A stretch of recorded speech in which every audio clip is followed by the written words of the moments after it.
നമസ്കാരം. എല്ലാ പ്രിയപ്പെട്ട പ്രേക്ഷകർക്കും രാവിലെയിലേക്ക് സ്വാഗതം. ഇന്നലെ രാവിലെ തൊട്ട് ഈ സമയം വരെ കേരളം മുഴുവൻ ഒരൊറ്റ പേരാണ് പറയുന്നത്. അത് മലയാളികളുടെ എക്കാലത്തെയും പ്രിയപ്പെട്ട താരം, പ്രിയപ്പെട്ട തിരക്കഥാകൃത്ത്, സംവിധായകൻ ശ്രീനിവാസൻ. സിനിമയെ 48 വർഷം തൻ്റെ കൈവേളയിൽ കൊണ്ടു നടന്ന ബഹുമുഖ പ്രതിഭ. മലയാളിയെ ഇത്രയേറെ ചിരിപ്പിക്കുകയും ചിന്തിപ്പിക്കുകയും ചെയ്ത മറ്റൊരു സിനിമാ പ്രവർത്തകൻ ഉണ്ടാകുമോ എന്ന കാര്യം സംശയമാണ്. ഒരു കാലം മുഴുവൻ, ഒരു തലമുറ മുഴുവൻ വളർന്നത് ശ്രീനിവാസൻ്റെ തമാശകൾ കേട്ടാണ്, അദ്ദേഹത്തിൻ്റെ സിനിമകൾ ആസ്വദിച്ചാണ്, ആ തമാശകളിലെ ചിന്തകൾ അനുഭവിച്ചാണ്. ആ മഹാ കലാകാരന് കേരളം വിട നൽകുകയാണ്. ഇന്ന് രാവിലെ 10 മണിക്കാണ് അദ്ദേഹത്തിൻ്റെ സംസ്കാര ചടങ്ങുകൾ കണ്ടനാട്ടെ വീട്ടുവളപ്പിൽ നടക്കുക. നമ്മൾ ആ വാർത്തയിലേക്കാണ് വളരെ വിശദമായി തന്നെ പോകുന്നത്. ആദ്യം തലക്കെട്ടുകൾ നോക്കാം.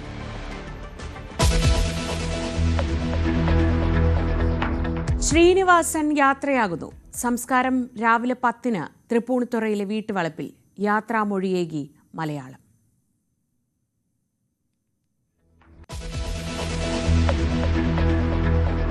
കടുവാഭീതിയിൽ വയനാട് പുൽപ്പള്ളി. ആക്രമണത്തിൽ ആദിവാസി വയോധികൻ കൊല്ലപ്പെട്ടതിൽ പ്രതിഷേധം ശക്തം. 20 ലക്ഷം രൂപയും കുടുംബത്തിലെ ഒരാൾക്ക് സ്ഥിരം ജോലിയും നൽകണമെന്ന് നാട്ടുകാർ. കടുവകളുടെ പ്രജനന കാലമായതിനാൽ ജാഗ്രത പുലർത്തണമെന്ന മുന്നറിയിപ്പുമായി വനം വകുപ്പ്.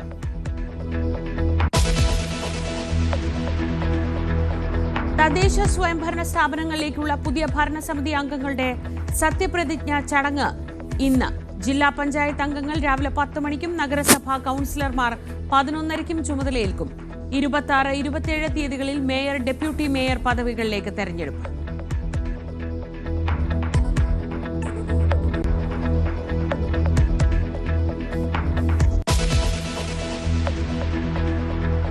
പാക് മുൻ പ്രധാനമന്ത്രിക്ക് വീണ്ടും ശിക്ഷ വിധിച്ച കോടതി.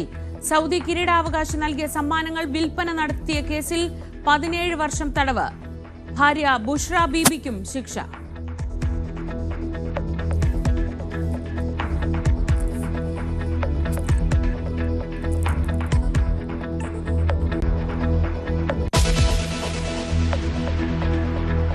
SIR-നെ ശക്തമായി ന്യായീകരിച്ച് പ്രധാനമന്ത്രി. SIR നടപ്പിലാക്കുന്നത് നുഴഞ്ഞുകയറ്റക്കാരെ തുരത്താൻ. ദേശദ്രോഹികൾ അനധികൃത കുടിയേറ്റക്കാരെ സംരക്ഷിക്കുന്നുവെന്നും ആരോപണം. കോൺഗ്രസിന്റെ പല തെറ്റുകളും തിരുത്തുകയാണ് താൻ ചെയ്യുന്നതെന്നും നരേന്ദ്രമോദി.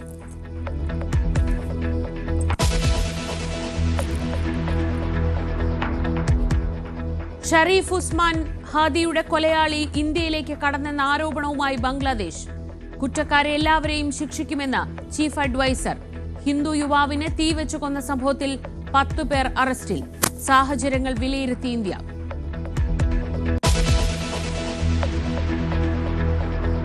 ഇംഗ്ലീഷ് പ്രീമിയർ ലീഗിൽ ആഴ്സണൽ വീണ്ടും പോയിന്റ് പട്ടികയിൽ ഒന്നാമത്. എതിരില്ലാത്ത ഒരു ഗോളിന് എവേർട്ടനെ തോൽപ്പിച്ചു. മാഞ്ചസ്റ്റർ സിറ്റിക്കും ലീഡ്സ് യുണൈറ്റഡിനും ജയം.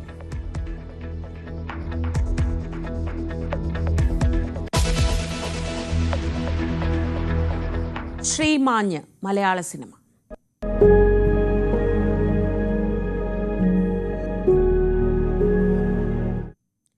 നടനും സംവിധായകനും തിരക്കഥാകൃത്തുമായ ശ്രീനിവാസന് യാത്രാമൊഴിയേകാൻ നാട്. തൃപ്പൂണിത്തുറ കണ്ടനാട്ടെ വീട്ടുവളപ്പിൽ ഇന്ന് രാവിലെ 10 മണിക്കാണ് സംസ്കാരം. ടൗൺ ഹാളിലും വീട്ടിലുമായി നിരവധി പേരാണ് ശ്രീനിവാസന് അന്ത്യാഞ്ജലി അർപ്പിക്കാൻ എത്തിയത്. ഡാനി പോൾ വിവരങ്ങളുമായി. ഡാനി, ഇന്നലെ പൊതുദർശനത്തിന് ശേഷം വീട്ടിൽ, കണ്ടനാട്ടെ വീട്ടിലായിരുന്നു മൃതദേഹം ഉണ്ടായിരുന്നത്. ഇന്നിപ്പോൾ രാവിലെ 10 മണിയോടെ സംസ്കാര ചടങ്ങുകൾക്ക് തീരുമാനമായിട്ടുണ്ട്. ഇപ്പോഴും ആളുകൾ എത്തുകയാണ്. ഇന്നലെയൊക്കെ നമ്മൾ ടൗൺ ഹാളിൽ കണ്ടത് ജനസഹസ്രങ്ങൾ പ്രിയപ്പെട്ട ശ്രീനിവാസനെ അവസാനമായി ഒന്ന് കാണാൻ എത്തുന്നതാണ്. ഇപ്പോഴും അങ്ങനെ വീട്ടിലേക്ക് ആളുകൾ എത്തുന്നുണ്ടോ? എന്തൊക്കെയാണ് അവിടെ നിന്നുള്ള വിവരങ്ങൾ?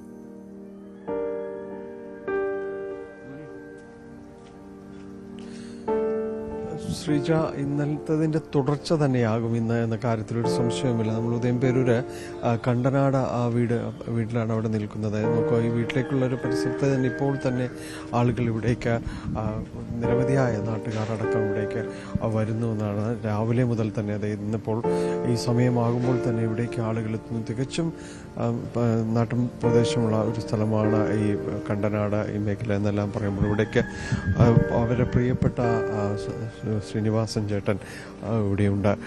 അവസാന ഒരു യാത്രാമൊഴി പറയുന്നതിന് വേണ്ടി ഇവിടുന്ന് ഈ പരിസരത്തുള്ളവർ നിരവധി പേർ ഇവിടേക്ക് ഇന്നലെ ടൗൺ ഹാളിലേക്ക് ഏതാനും പേർ ഇവിടെ നിന്ന് വന്ന് പിന്നീട് അത് വീട്ടിലേക്ക് മാറ്റുക എന്ന വീട്ടിലേക്ക് നാളെയും കൂടി അതിനുള്ളൊരു അവസരമുണ്ടാകുമെന്ന് അറിയിച്ചതിനെ തുടർന്നാണ് ഇവിടെ നിന്നും ടൗൺ ഹാളിലേക്കുള്ള ആ ഒരു ഒഴുക്ക് കുറയുന്നത്. പിന്നീട് ഇന്ന് രാവിലെ ഇന്നലെ രാത്രിയും ഇന്നുമായിട്ട് ഒട്ടനവധി പേർ ഇവിടേക്ക് വരികയും ചെയ്തു. പുലർച്ചെ മുതൽ തന്നെ ഇവിടേക്ക് എത്തുന്നവരുണ്ട്, പലരുണ്ട്.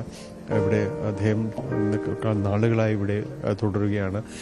നമുക്കെല്ലാവർക്കും അറിയാവുന്നതുപോലെ ഈ ജൈവകൃഷി അടക്കമുള്ള കാര്യങ്ങളിൽ അദ്ദേഹം വളരെ വ്യാപൃതനായിരുന്നു. ഈ വീടിൽ നിന്ന് കുറച്ച് മാറിയാണ് അദ്ദേഹം കൃഷി നടത്തിയിരുന്ന സ്ഥലവും മറ്റും ഉണ്ടായിരുന്നത്. കൃഷിയോട് ആകർഷണമായ അദ്ദേഹത്തിൻ്റെ നേതൃത്വത്തിൽ ഇവിടെ ഒരു കൂട്ടായ്മ രൂപപ്പെടുകയും എല്ലാം തന്നെ ചെയ്തു. അവരുടെ നേതൃത്വത്തിൽ ഏതാണ്ട് പലയിടങ്ങളിലായിട്ട് 100 ഏക്കറോളം സ്ഥലത്താണ് ജൈവ കൃഷി അടക്കമുള്ള കാര്യങ്ങൾ ചെയ്തിരുന്നത്.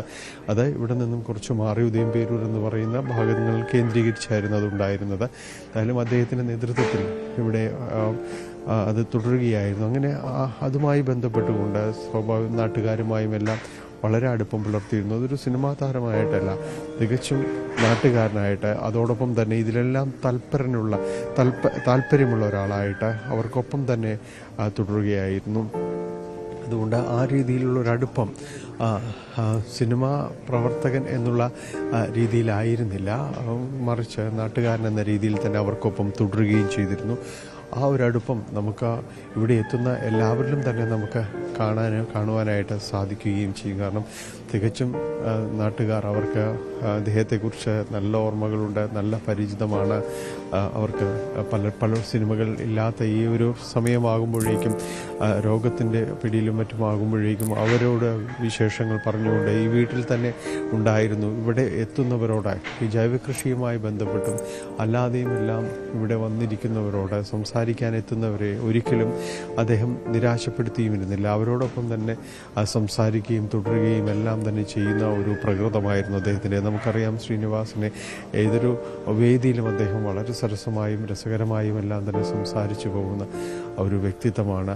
അതിൻ്റെ തന്നെ ഒരു തുടർച്ച പിന്നീട് ഇങ്ങോട്ടും ഈ രോഗാവസ്ഥയിലും അതിനൊന്നും ഒരു മാറ്റവും അദ്ദേഹം വരുത്തിയിരുന്നില്ല. അതുകൊണ്ട് തന്നെ ഇവിടെ എത്തുന്ന നാട്ടുകാരോടെല്ലാം തന്നെയും അദ്ദേഹം സംസാരിച്ചു പോവുകയും എല്ലാം തന്നെ ചെയ്തിരുന്നു. അങ്ങനെ അവർക്ക് ഒപ്പം നടന്നിരുന്ന, അവർക്കൊപ്പം എപ്പോഴും ഉണ്ടായിരുന്ന ഒരാൾ ആണ് ശ്രീനിവാസൻ. അതുകൊണ്ട് തന്നെയാണ് അദ്ദേഹത്തിൻ്റെ വിയോഗം ഈ നാട്ടുകാർക്ക് ഇത് വളരെ പെട്ടെന്ന് എന്നൊരു തോന്നലടക്കം ഉണ്ടാക്കുന്നത്. കാരണം ഒരു രോഗാവസ്ഥയിലേക്ക് വളരെ വേഗമാണ് അദ്ദേഹം അതിലേക്ക് വീഴുന്നത്. വളരെ പെട്ടെന്ന് ആരോഗ്യം മോശമാവുന്നൊരവസ്ഥയിലേക്കെല്ലാം തന്നെ വന്നു. അതുവരെയും അദ്ദേഹം അവർക്കൊപ്പം തന്നെ വളരെ സജീവമായിട്ട് തന്നെ ഉണ്ടായിരുന്നു. എങ്കിലും രോഗവിമുക്തി പ്രാപിച്ച് അദ്ദേഹം തിരികെ വരും എന്നൊരു പ്രതീക്ഷയും എല്ലാം തന്നെ അവർക്ക് മുന്നിലുണ്ടാവുകയും ചെയ്തിരുന്നു. ഇന്ന് ഇവിടുത്തെ ക്രമീകരണങ്ങൾ എന്ന് പറയുന്നത്, ഇപ്പോൾ വീടിനകത്ത് നമ്മൾ കാണുന്നത് വീടിനകത്താണ് പൊതുദർശനം. ഇപ്പോൾ നടക്കുന്ന പൊതുദർശനം വീടിനകത്താണ്. അന്തിമോപചാരം അർപ്പിക്കുന്നത് വീടിനകത്തേക്ക് ആളുകൾ കയറിയാണ്. പരിസരത്തുള്ളവരും അതോടൊപ്പം തന്നെ കുടുംബാംഗങ്ങളും എല്ലാം തന്നെ വീടിനകത്തേക്ക് കയറിയാണ് അന്ത്യാഞ്ജലി അർപ്പിക്കുന്നത്. ഇതിനുശേഷം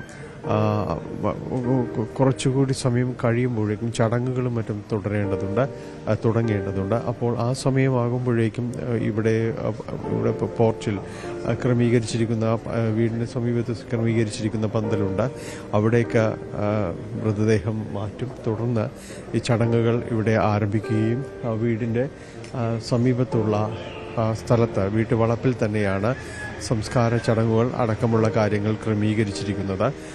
10 മണിക്കാണ് സംസ്കാര ചടങ്ങുകൾ നിലവിലെ ഒരു സമയപ്രകാരം നമ്മെ അറിയിച്ചിരിക്കുന്നത്. ഈ 10 മണിക്ക് ചടങ്ങുകൾ നടക്കും എന്ന രീതിയിലാണ് അറിയിച്ചിരിക്കുന്നത്. ഈ രീതിയിലുള്ള ഒരു ക്രമീകരണമാണ് ഇതുവരെ നമ്മളോട് അറിയിച്ചിരിക്കുന്നത്. എന്തായാലും നിരവധി പേർ ഇനിയും ഇവിടേക്ക് എത്തിച്ചേരണം. പല പ്രമുഖരും ഒന്ന് വീട്ടിലേക്ക് എത്തിച്ചേരും എന്നതും അറിയിച്ചിട്ടുണ്ട്. അപ്പോൾ അത്തരം ഒരുപക്ഷെ അതിൽ മാത്രമായിരിക്കും അവർക്ക് എത്തിച്ചേരാനുള്ള ഒരു സമയക്രമം ഒരുക്കുക എന്നത് മാത്രമായിരിക്കും ഏതെങ്കിലും രീതിയിൽ വൈകാനിടയുണ്ടെങ്കിൽ അതേ ഉള്ളത്. പക്ഷേ 10 മണി എന്ന സമയം തന്നെയാണ് ഇപ്പോൾ ക്രമപ്പെടുത്തിയിരിക്കുന്നത്. ഇന്നലെയും അതേപോലെ തന്നെ നിശ്ചയപ്രകാരം തന്നെയായിരുന്നു 1 മണി മുതൽ 3 മണി വരെ എന്ന ടൗൺ ഹാളിൽ നിശ്ചയിച്ചിരുന്ന ഒരു സമയക്രമം. അത് 3:30 മണിയിലേക്ക് അരമണിക്കൂർ കൂടി ദീർഘിപ്പിച്ചു. ആളുകൾ കൂടുതൽ എത്തുന്നത് കൊണ്ട് ഒടുവിൽ അത് അവസാനിപ്പിച്ച് ഇവിടേക്ക് ഉദയംപേരൂരിലെ വസതിയിലേക്ക് കൊണ്ടുവരികയായിരുന്നു. ഇന്നലെ രാത്രി ബന്ധുക്കൾക്ക് മാത്രമായിട്ട്, അതായത് മാധ്യമങ്ങളടക്കം ഇന്നലെ ഒരു അഭ്യർത്ഥന കുടുംബാംഗങ്ങൾ നടത്തിയിരുന്നു. അപ്പോൾ അത് മാനിച്ചുകൊണ്ട് തന്നെ മാധ്യമങ്ങളടക്കം വിട്ടുനിൽക്കുകയും ചെയ്തിരുന്നു. കുടുംബാംഗങ്ങൾക്ക് അവർ സ്വകാര്യ നിമിഷങ്ങളിലേക്ക് നീങ്ങുക, അവർക്ക് മാത്രമായുള്ളൊരു പൊതുദർശനം എന്ന രീതിയിലേക്ക് മാറ്റാനായിട്ട് അഭ്യർത്ഥിച്ചിരുന്നു. തുടർന്ന് ഇന്ന് രാവിലെയോടുകൂടിയാണ് വീണ്ടും ഇവിടേക്ക് മാധ്യമങ്ങളടക്കം എത്തുന്നത്. എന്തായാലും വളരെ വിപുലമായ രീതിയിൽ ഉള്ള ഒരു യാത്രയപ്പാണ് കേരളം ശ്രീനിവാസൻ എന്ന ചലച്ചിത്രകാരന് നൽകുന്നത്. അദ്ദേഹത്തിൻ്റെ നിരവധിയായ സിനിമകൾ ഓർത്തെടുക്കാനും പറയാനും പങ്കുവയ്ക്കാനുമുള്ള ഒട്ടനവധി ആളുകൾ, കാരണം സിനിമാ രംഗവുമായി പ്രവർത്തിച്ചിരുന്ന നിരവധി പേർ ഇന്നലെ എറണാകുളം ടൗൺ ഹാളിലേക്ക് അടക്കം എത്തിച്ചേരുകയുണ്ടായിരുന്നു. അവരെല്ലാവരും പറയുകയും എല്ലാം പങ്കുവയ്ക്കുകയും ചെയ്തത് കഴിഞ്ഞ നാളുകളായി അദ്ദേഹം തുടർന്നിരുന്ന സിനിമാ സഫരി ഏതാണ്ട് അരനൂറ്റാണ്ട് കാലം എന്ന് പറയുന്നത് ഒരുപക്ഷെ മലയാള സിനിമയുടെ തന്നെ ഒരു നിർണായകമായ ഒരു കാലഘട്ടം തന്നെയാണ്. സിനിമ രൂപീകരിക്കപ്പെടുന്നതിൻ്റെ ഒരു മുഖ്യധാരയിലേക്കെല്ലാം മലയാളം എന്ന ഭാഷയെ അടയാളപ്പെടുത്തുകയും ചെയ്യുന്ന ഒരു കാലഘട്ടത്തിൽ തന്നെ ശ്രീനിവാസൻ എന്ന ചലച്ചിത്രകാരൻ തൻ്റെ ചലച്ചിത്ര ലോകത്തേക്ക് കടന്നു വരികയും പ്രവർത്തനം തുടങ്ങുകയും എല്ലാം തന്നെ ചെയ്തിരുന്നു. അത്തരം ഓർമ്മകൾ, തുടക്കകാലം തൊട്ടുള്ള ഓർമ്മകൾ പങ്കുവയ്ക്കാൻ കഴിയുന്ന ഒട്ടനവധി പേർ ഇന്നലെ അവിടേക്ക് എത്തുകയും അവരുടെ വികാരങ്ങളും അവരുടെ സ്നേഹവും സൗഹൃദവും എല്ലാം പങ്കുവയ്ക്കുകയും എല്ലാം തന്നെ ചെയ്തിരുന്നു. എന്തായാലും ഇന്നിപ്പോൾ അദ്ദേഹത്തിന് യാത്രാ മൊഴി നൽകുകയാണ് മലയാളം.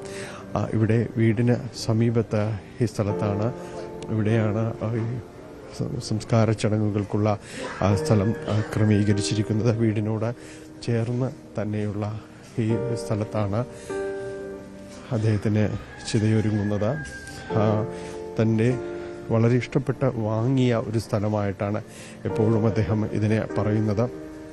ഈ വീടും പരിസരവും എല്ലാം ഇവിടേക്ക് വരുമ്പോൾ, കരിങ്ങാച്ചിറയിലേക്ക് വരുമ്പോൾ അദ്ദേഹം പലപ്പോഴും പറഞ്ഞിരുന്നത് താൻ ഗ്രാമത്തിലേക്ക് തിരിച്ചെത്തുന്ന ഒരു വലിയ പ്രതീതി എപ്പോഴും ഉണ്ടാക്കുന്നൊരിടം എന്ന രീതിയിൽ നഗരഹൃദയത്തിനകത്തേക്ക് വരാൻ സൗകര്യവും സാഹചര്യവും എല്ലാം ഉണ്ടായിട്ടും അതിൽ നിന്ന് മാറി നിന്നുകൊണ്ടായിരുന്നു ഈ പരിസരങ്ങളിലേക്ക് അദ്ദേഹം എത്തുന്നത്.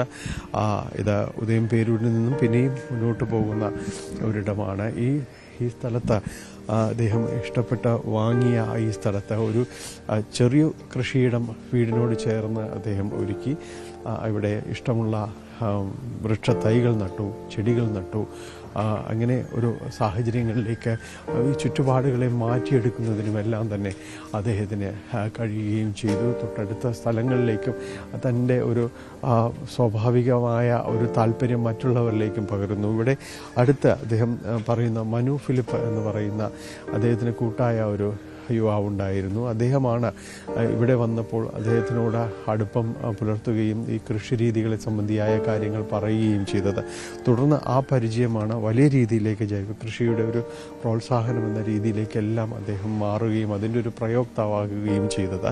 ഏതായാലും അതിനുശേഷമാണ് പിന്നീട് കുറേ ഇവിടെ നിന്ന് മാറി ഒരു സ്ഥലത്ത് കൃഷി ജൈവ കൃഷി, നെൽകൃഷി അടക്കം ആരംഭിക്കുക എന്ന ലക്ഷ്യത്തിലേക്കെല്ലാം തന്നെ നീങ്ങിയത്.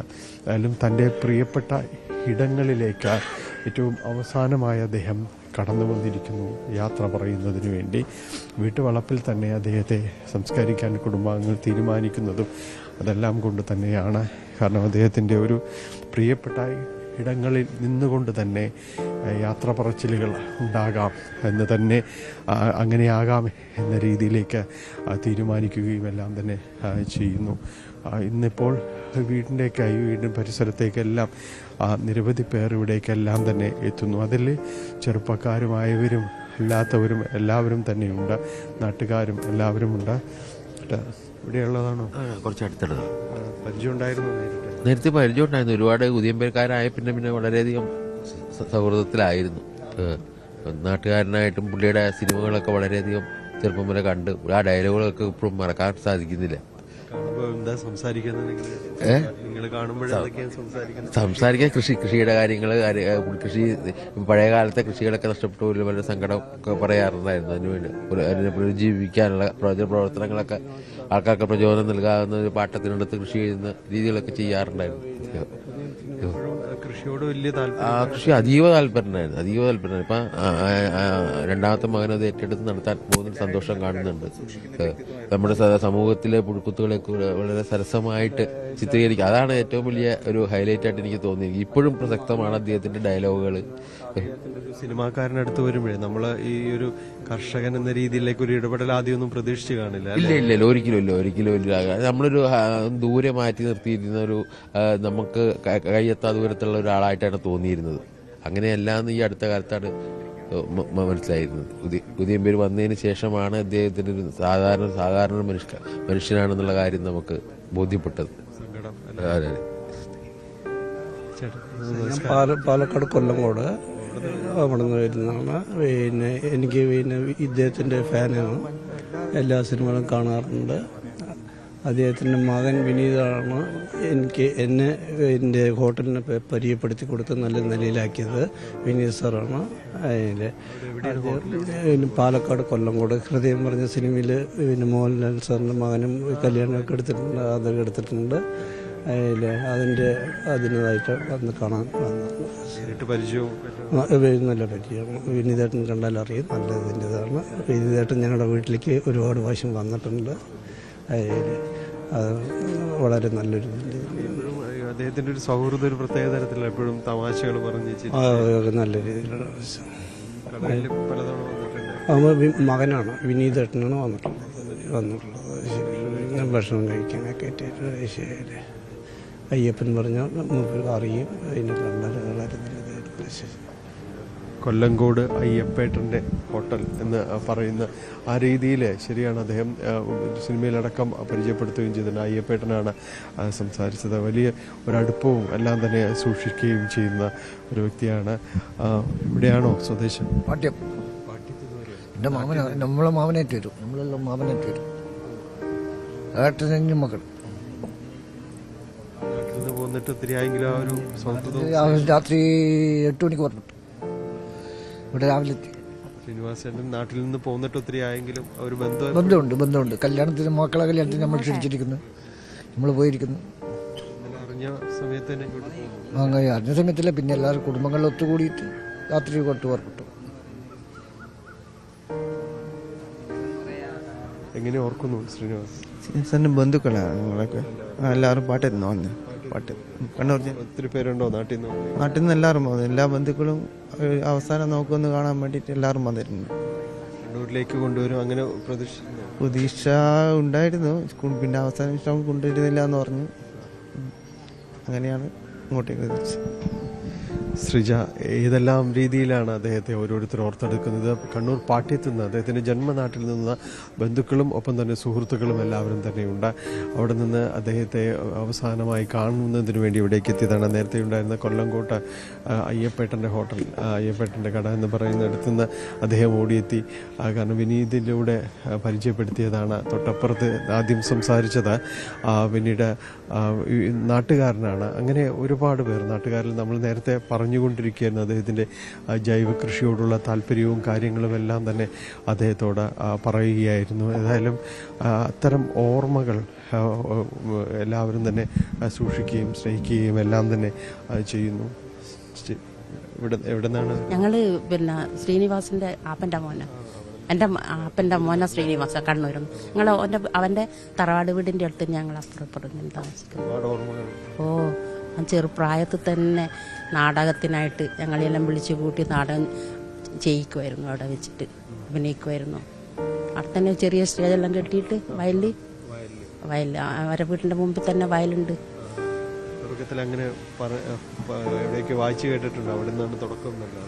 ആ, പിന്നെ അവൻ്റെ അച്ഛനും താല്പര്യമില്ലായിരുന്നു സിനിമയിലേക്ക് പറഞ്ഞേക്കാൻ, മാഷായിരുന്നു. അപ്പോൾ അവരറിയാതെ ഞാനാ പോകുന്നതല്ലേ പോയത് മദ്രാസിലേക്ക്. പിന്നെ പിന്നെ അച്ഛൻ അസുഖമെല്ലാം വന്ന് പിന്നെ അച്ഛനങ്ങ് പോയി. തുടക്കം ഓർത്തെടുക്കുകയായിരുന്നു. തുടക്കം ഓർത്തെടുക്കുകയായിരുന്നു. ബന്ധുക്കളാണ് എല്ലാവരും തന്നെയുള്ളത്. കണ്ണൂരിൽ നിന്ന് വരും അല്ലേ? കണ്ണൂരിൽ നിന്ന് വരിക, പാട്യത്തിൽ നിന്ന്. ശ്രീനിവാസന്റെ തറവാട്ടിന്റെ അപ്പുറത്താണ് എൻ്റെ വീട്. പിന്നെ കഥ ആദ്യമായിട്ട് തന്നെ നാടകവും അഭിനയിക്കും.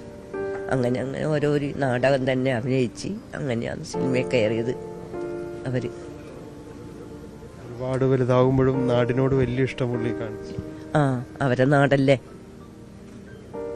പിന്നെ പങ്ങളായിട്ട് അധികം പങ്ങളില്ല, ഒരു പങ്ങളേ ഉള്ളൂ. പിന്നെ ആപ്പൻ്റെ മോളാണ് ഞാൻ. എന്തായാലും കണ്ണൂരിൽ നിന്ന് പാട്യത്തിൽ നിന്ന് ഒരുപാട് പേർ അദ്ദേഹത്തിൻ്റെ ബന്ധുക്കളും സുഹൃത്തുക്കളുമായവരെല്ലാം തന്നെ ഇവിടേക്ക് എത്തുന്നുണ്ട്. എല്ലാവരും പങ്കിട്ടെടുക്കുന്ന ഓർമ്മകൾ ഈ രീതിയിലുള്ളതാണ്. അദ്ദേഹത്തിനുള്ളൊരു അടുപ്പവും കാര്യങ്ങളുമെല്ലാം പറയുകയും ആ സിനിമാ പ്രവർത്തകർ പലരും ഇവിടേക്ക് എത്തിച്ചേരുന്നുണ്ട്. പലരും ഇവിടേക്ക് ആദരാഞ്ജലികൾ അർപ്പിക്കുന്നതിന് വേണ്ടിയുള്ള പലരുടെയും വരവ് എപ്പോഴും തന്നെ തുടരുന്നു. നടൻ സൂര്യയാണ് കാണുന്നത്. നമ്മൾ കാണുന്ന ദൃശ്യങ്ങൾ കാണുന്നത് സൂര്യയാണ്. നോക്കുക, ആ ഒരു സ്നേഹവും സന്തോഷവും നോക്കുക, അവർ പുലർത്തിയിരുന്ന ഒരടുപ്പം നോക്കുക. നടൻ സൂര്യയാണ് നമുക്ക് മുന്നിലേക്ക് എത്തുന്നത്. സൂര്യ ശ്രീനിവാസന് അന്ത്യാഞ്ജലി അർപ്പിക്കാനായിട്ട് ഇവിടേക്ക് വരികയാണ്. തമിഴകത്തിൻ്റെ സൂപ്പർ താരം സൂര്യയാണ് ഈ വരുന്നത്.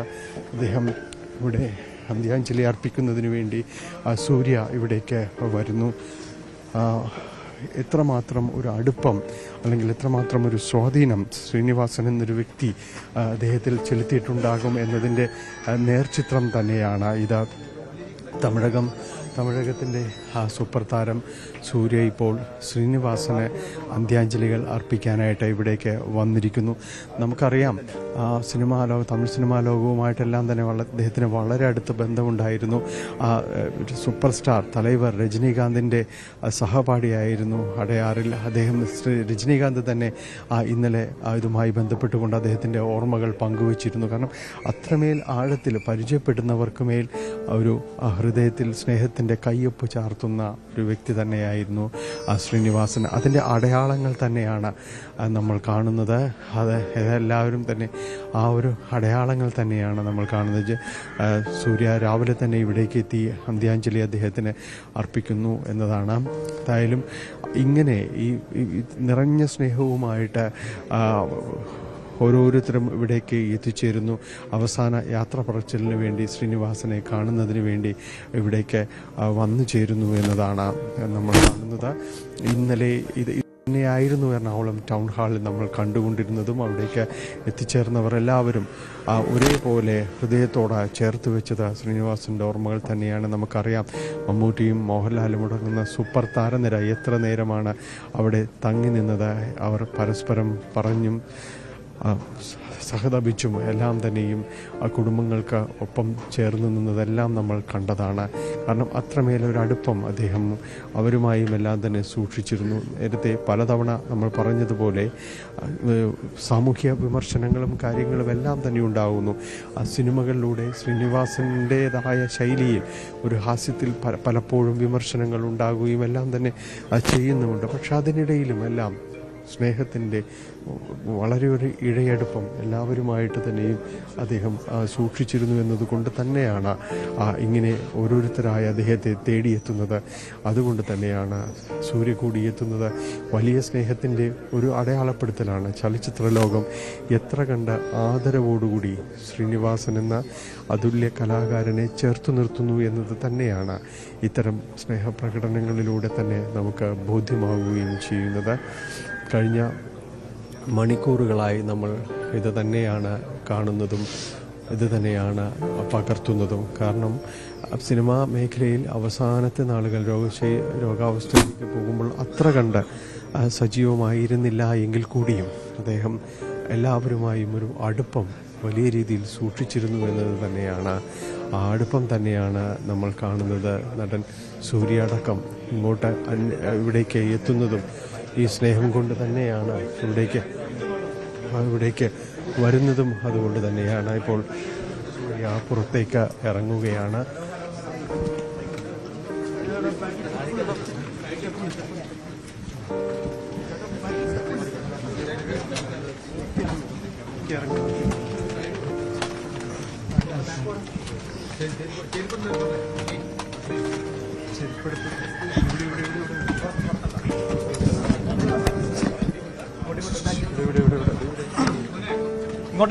ഇങ്ങോട്ടെ.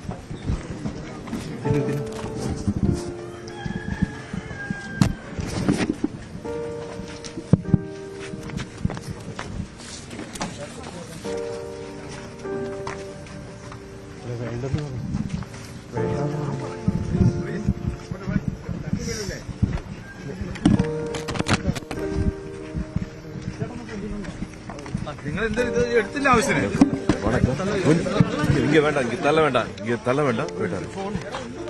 எல்லாருக்கும் வணக்கம்.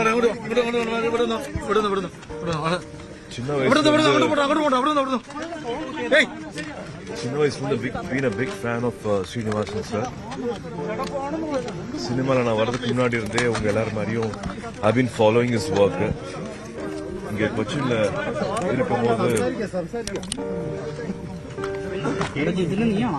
இருக்கும்போது இந்த நியூஸ் வந்த உடனே ரொம்ப சங்கடமா இருந்தது, ரொம்ப கஷ்டமா. ஸோ நேரில் வந்து வீட்டில் பார்க்கணும்னு ஆசைப்பட்டேன். அவரோட ஆத்மா சாந்தி அடையணும். அவரோட கான்ட்ரிபியூஷன், அவர் கற்றுக் கொடுத்தது, அவரோட எழுத்து, அவரோட சினிமாவில் அவர் கொடுத்த அத்தனை விஷயங்களும் வந்து எப்பவுமே நிரந்தரமா எல்லார் மனசுலையும் ஞாபகம் இருக்கும். அவர் ஆத்மா சாந்தி அடையணும். നന്ദി. നടൻ സൂര്യയാണ് സംസാരിച്ചത്. ജിത്തു മാധവൻ ചിത്രത്തിൻ്റെ ഷൂട്ടിങ്ങിനായി സൂര്യ കൊച്ചിയിലുണ്ടായിരുന്നു. കൊച്ചിയിലുള്ള സമയത്താണ് ശ്രീനിവാസന്റെ മരണവാർത്ത. ആദരാഞ്ജലികൾ അർപ്പിച്ച് മടങ്ങുകയാണ്. ശ്രീനിവാസന്റെ ഒരു വലിയ ഫാനായിരുന്നു താൻ. കാലവും ശ്രീനിവാസന്റെ ആ ഒരു നടന ചാതുര്യം ആകർഷിക്കുകയും എല്ലാം തന്നെ ചെയ്തിരുന്നു.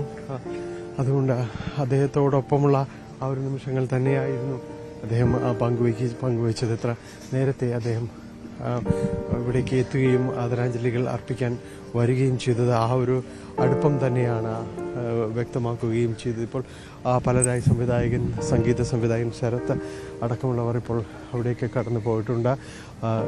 സൂര്യ ഇപ്പോൾ ആദരാഞ്ജലികൾ അർപ്പിച്ച് മടങ്ങുകയും ചെയ്തിട്ടുണ്ട്. ഇങ്ങനെ നിരവധി പേർ ഇവിടേക്ക് വന്നുകൊണ്ടിരിക്കുകയാണ്. അദ്ദേഹത്തെ എത്രമാത്രം ശ്രീനിവാസൻ അവർക്കെല്ലാം പ്രിയപ്പെട്ടവനായിരുന്നു എന്നതെല്ലാം തന്നെ തെളിയിക്കുന്നതാണ് ഇത്രമേൽ ആളുകളുടെ ഒരു കടന്നുവരവും പോക്കുമെല്ലാം ഇത് തന്നെയാണ് അടയാളപ്പെടുത്തുന്നത്.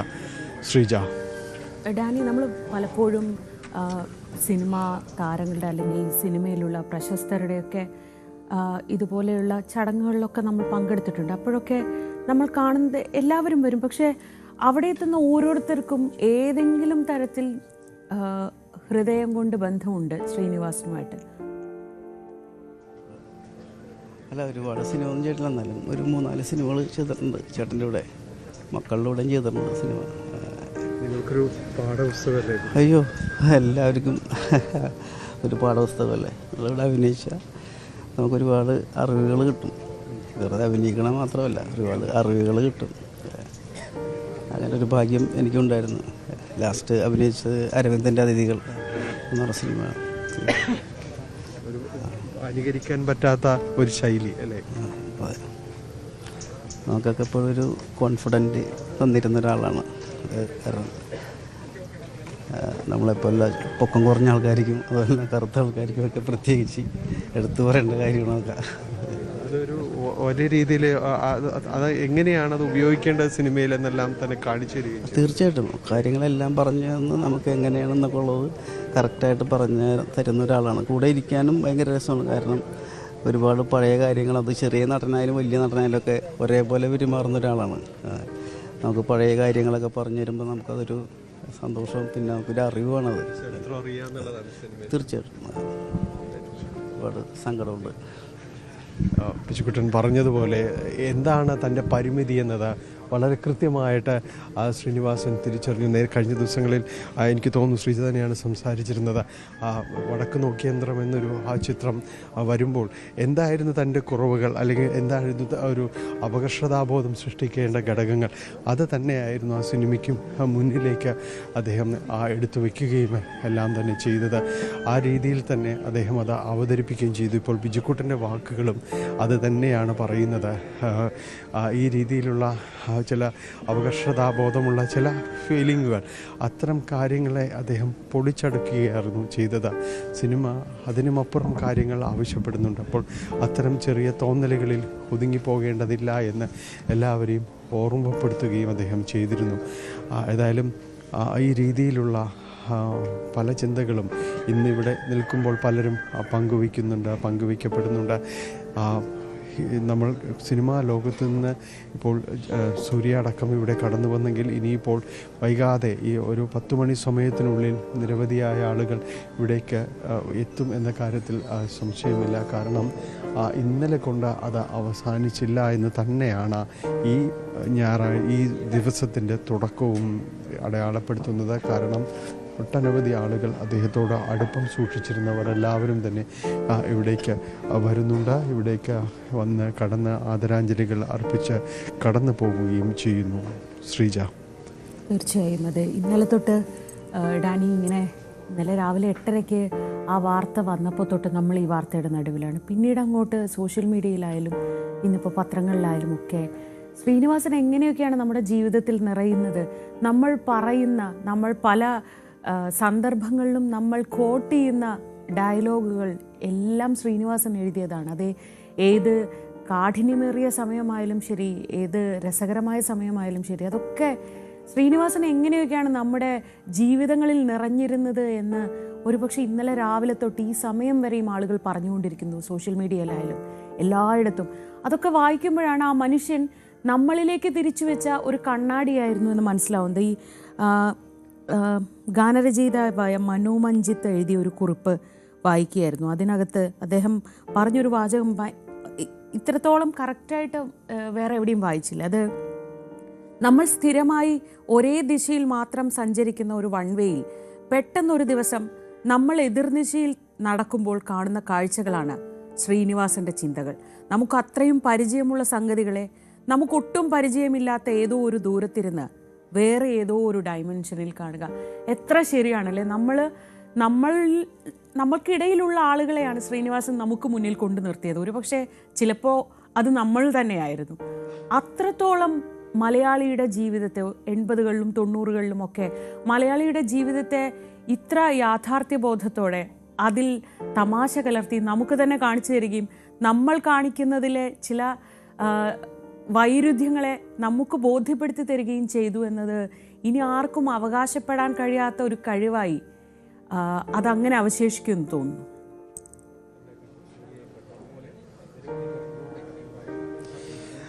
ശ്രീജ, അങ്ങനെ തന്നെ എനിക്കും അത് തന്നെയാണ്. കാരണം നമ്മൾ ഇന്നലെ മുതൽ സംസാരിക്കുമ്പോഴെല്ലാം ഇപ്പോൾ ശ്രീനിവാസനെ കുറിച്ച് പറയുമ്പോൾ എൻ്റെയും അതോടൊപ്പം തന്നെ ശ്രീജിയുടെയും ഒരുപക്ഷെ പറയുന്ന എല്ലാവരുടെയും മുഖത്തിൽ എവിടെയെങ്കിലും ഒരു ചിരി കാണും. നമ്മൾ മരിച്ചു പോയൊരു മനുഷ്യനെക്കുറിച്ച് പറയുമ്പോഴാണ്.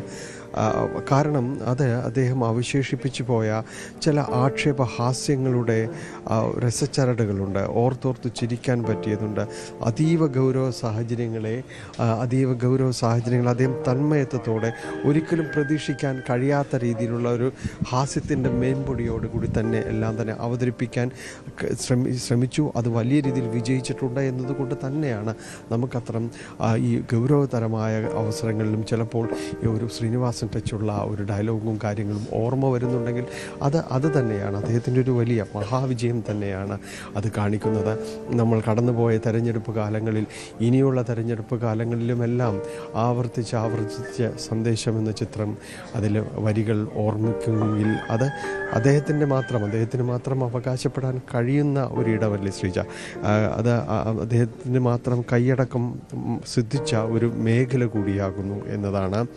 എപ്പോഴും പരിചിതമായ പരിസരങ്ങളിൽ നിന്ന് തന്നെയാണ് അദ്ദേഹം ആളുകളെ കണ്ടെത്തിയിരുന്നത്. ഓർക്കുക, ഈ തളത്തിൽ ദിനേശൻ എന്ന കഥാപാത്രം വടക്ക് നോക്കി യന്ത്രത്തിൽ അദ്ദേഹം ആദ്യമായി അത് സംവിധാനം ചെയ്ത് അത് കൈകാര്യം ചെയ്യുമ്പോൾ എല്ലാവരിലും ആ ഒരു എലമെൻ്റ് ഉണ്ട്. എല്ലാ മനുഷ്യരിലും, ഒരുപക്ഷെ എല്ലാവരിലും തന്നെ അത്തരമൊരു കാര്യങ്ങളുണ്ടെങ്കിൽ അതിനെ അത് ട്രീറ്റ് ചെയ്ത് അത് അതിൻ്റേതായ രീതിയിൽ തന്നെ അവതരിപ്പിക്കുകയും ചെയ്തു. മറ്റാർക്കും അനുകരിക്കാൻ കഴിയാത്ത രീതിയിലേക്കാണ് ശ്രീനിവാസൻ്റെ ചില കഥാപാത്രങ്ങളുള്ളത്, അതിസൂക്ഷ്മമായി. എന്നാൽ ചില വിഷയങ്ങൾ കൈകാര്യം ചെയ്യുമ്പോൾ ഇതിങ്ങനെയും പറയാവോ എന്ന രീതിയിലെല്ലാം അദ്ദേഹം അത് അവിടെയും ഹാസ്യം പ്രയോഗിക്കാവോ എന്ന രീതിയിൽ പറയുമ്പോൾ അത് അവിടെയും അത് സാധ്യമാണ് എന്നത് അദ്ദേഹം തെളിയിക്കുകയും ചെയ്തു. നേരത്തെ ശ്രീജ കോട്ട് ചെയ്തതുപോലെ ഈ എതിർ ദിശയിൽ വരുന്ന കാഴ്ചകൾ പെട്ടെന്നൊരു ദിവസം നമ്മൾ നടന്നു കാണുമ്പോൾ കാണുന്ന മുഖങ്ങൾ, തീർച്ചയായും അത്തരമൊരു നടത്തം അദ്ദേഹം നടന്നതിൻ്റെ പ്രതിഫലനങ്ങൾ തന്നെയാണ് നമ്മൾ പിന്നീട് ആ തിരശ്ശീലകളിൽ കണ്ടതും. അദ്ദേഹം സൃഷ്ടിച്ചെടുത്ത കഥാപാത്രങ്ങൾ പലതും ഈ ആക്ഷേപഹാസ്യത്തിൻ്റെ മെമ്പൊടിയോടുകൂടി തന്നെ അവതരിപ്പിക്കപ്പെട്ട സൂപ്പർ താരങ്ങളടക്കം വിജയിപ്പിച്ച ചില കഥാപാത്രങ്ങളടക്കമുള്ള കാര്യങ്ങളുണ്ട്. ഇതിലെല്ലാം തന്നെ അതിൽ നമ്മളൊരു ശ്രീനിവാസൻ ടച്ച് കാണും. നമ്മൾ കേരളക്കര, അത് ഇവിടെ നിന്നാണ് കുഞ്ചൻ നമ്പ്യാരുടെ ആക്ഷേപഹാസ്യങ്ങളുണ്ടായത്. നമ്മൾ ആദ്യം ശീലിച്ചതും എല്ലാം തന്നെ അത് തന്നെയായിരുന്നു. അവിടെ നിന്ന് പിന്നീട് നമ്മൾ ഒരുപാട് കാലത്തിന് പല അത്തരം ചില ആക്ഷേപഹാസ്യങ്ങൾ പിന്നീടും പല പകർന്നാട്ടങ്ങളുണ്ടായിരുന്നു. പിന്നീട് നമ്മൾ വായിച്ച് മനസ്സിലാക്കുന്നു VK-ൻ്റെ ഹാസ്യങ്ങൾ എന്തായിരുന്നു. അതിനുശേഷം ഇപ്പുറത്തേക്ക് വരുമ്പോൾ നമുക്ക് പിന്നീട് സിനിമയിൽ അത്തരം ഒരു ടച്ച് ഉണ്ടാകുന്നു. എനിക്ക് തോന്നുന്നു ശ്രീജ, നമ്മൾ ശ്രീനിവാസൻ്റേത് ഒരുപക്ഷെ KG ജോർജിൻ്റെ ഒരു സ്കൂളായിരിക്കാം. കാരണം അദ്ദേഹം കൈകാര്യം ചെയ്ത പഞ്ചവടി പാലം എന്ന ചിത്രം, അത് മലയാളത്തിലെ ഏറ്റവും ലക്ഷണമൊത്ത ആക്ഷേപഹാസ്യമായിരുന്നു.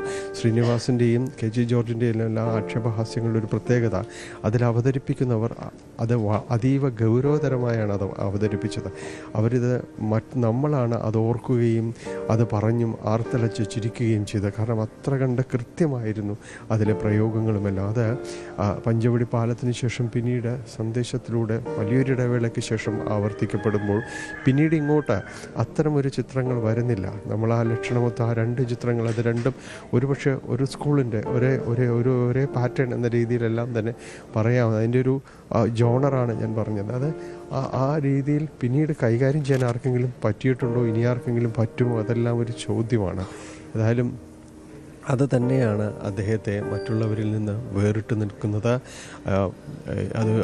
അതിൻ്റെ ഒരു തുറന്നു പറച്ചിലുകൾ തന്നെയാണ് നമ്മൾ ഇന്നിവിടെ കാണുന്നതും അതെല്ലാം തന്നെയാണ്. കാരണം ഇവിടെ വരുന്നവർ, ഓർത്തെടുക്കുന്നവർ പല പ്രായത്തിലുള്ളവരുണ്ട്, പല മേഖലകളിൽ നിന്നുള്ളവരുണ്ട്, പല ദേശത്തു നിന്നുള്ളവരുണ്ട്.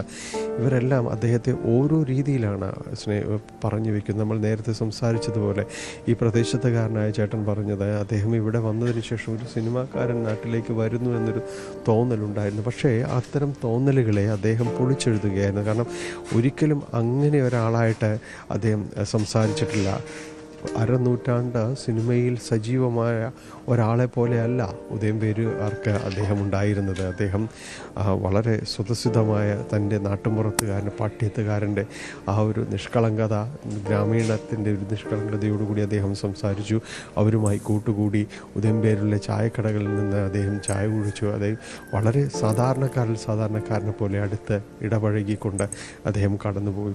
ജൈവ കൃഷിയെക്കുറിച്ച് ചോദിക്കുന്നു. അതിൻ്റെ ഒരു പ്രചാരത്തിലേക്കടക്കം നീങ്ങാനായിട്ട് അദ്ദേഹം മുന്നോട്ട് പോവുകയും എല്ലാം തന്നെ ചെയ്യുന്നു. അങ്ങനെ അദ്ദേഹത്തെ ഇന്ന് രാവിലെ പറഞ്ഞ ചേട്ടൻ അദ്ദേഹത്തെ കൃഷിക്കാരൻ എന്ന രീതിയിലാണ്, സിനിമാക്കാരൻ എന്ന രീതിയിൽ വിസ്മയിച്ച ഒരാളെയാണ് അദ്ദേഹം കാണാനായിട്ട് ശ്രമിച്ചപ്പോൾ ആ മനുഷ്യൻ്റെ ധാരണകളെ ശ്രീനിവാസൻ തന്നെ പൊളിച്ചെഴുതുകയായിരുന്നു.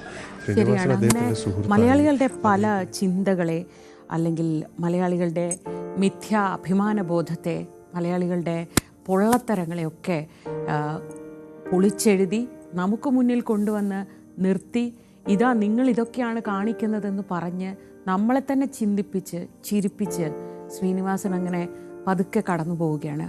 10 മണിക്ക് കണ്ടനാട്ട് വീട്ടുവളപ്പിലാണ് സംസ്കാരം. ഇന്ന് രാവിലെ തെന്നിന്ത്യൻ സൂപ്പർ താരം സൂര്യ അടക്കം പ്രമുഖർ ഇപ്പോഴും അദ്ദേഹത്തെ കാണാനെത്തുന്നു. പ്രമുഖർ മാത്രമല്ല, അദ്ദേഹത്തിൻ്റെ പാട്യത്തെ ബന്ധുക്കൾ, സാധാരണക്കാരായ നാട്ടുകാർ, ഇവിടെ ഉദയംപേരൂരിലെ സുഹൃത്തുക്കൾ, അങ്ങനെ എല്ലാവരും ശ്രീനിവാസൻ ഒരുപോലെ കണ്ടിരുന്ന എല്ലാവരും അവസാനമായി അദ്ദേഹത്തെ ഒരു നോക്ക് കാണാൻ വേണ്ടി ഇപ്പോഴും എത്തിക്കൊണ്ടിരിക്കുകയാണ്. ഇടവേളയ്ക്ക് ശേഷം നമുക്ക് മടങ്ങിയെത്താം.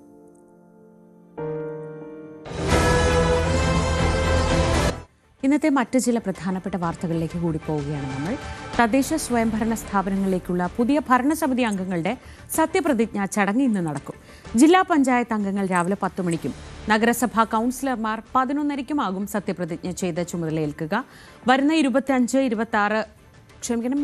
27 തീയതികളിലാകും മേയർ, ഡെപ്യൂട്ടി മേയർ പദവികളിലേക്കുള്ള തെരഞ്ഞെടുപ്പ്. തിരുവനന്തപുരം, കൊച്ചി കോർപ്പറേഷനുകളിൽ മേയർ സ്ഥാനാർത്ഥിയെ ചൊല്ലി തർക്കം ഇപ്പോഴും തുടരുകയാണ്. വയനാട് പുൽപ്പള്ളിയിൽ കടുവ ആക്രമണത്തിൽ ആദിവാസി വയോധികൻ കൊല്ലപ്പെട്ടതിൽ പ്രതിഷേധം ശക്തം. 20 ലക്ഷം രൂപ സഹായധനവും കുടുംബത്തിൽ ഒരാൾക്ക് സ്ഥിരം ജോലിയും നൽകണമെന്ന് നാട്ടുകാർ ആവശ്യപ്പെടുന്നു. കടുവകളുടെ പ്രജനന കാലമായതിനാൽ ജാഗ്രത പുലർത്തണമെന്നാണ് വനം വകുപ്പിന്റെ മുന്നറിയിപ്പ്. വയനാട്ടിൽ നിന്ന് ജയരാജ് ബത്തേരി വിവരങ്ങളുമായി. ജയരാജ്, വലിയ പ്രതിഷേധം ഉണ്ടാവുന്നുണ്ട് അവിടെ. പക്ഷേ അതിലും ശ്രദ്ധിക്കേണ്ട കാര്യം ഇത് പ്രജനന കാലമാണ്, കൂടുതൽ അപകടങ്ങൾ ഇത്തരത്തിൽ ഉണ്ടാകാൻ സാധ്യതയുണ്ട് എന്ന മുന്നറിയിപ്പ് കൂടിയാണ്. ഇപ്പോൾ ഏത് നിലയ്ക്കാണ് വനംവകുപ്പ് കാര്യങ്ങളെ കൈകാര്യം ചെയ്യുന്നത്? ശ്രീജ, ഇന്നലെയാണ് വയനാട് പുൽപ്പള്ളിയിൽ കടുവയുടെ ആക്രമണത്തിൽ ഒരു വയോധികൻ കൊല്ലപ്പെടുന്നത്.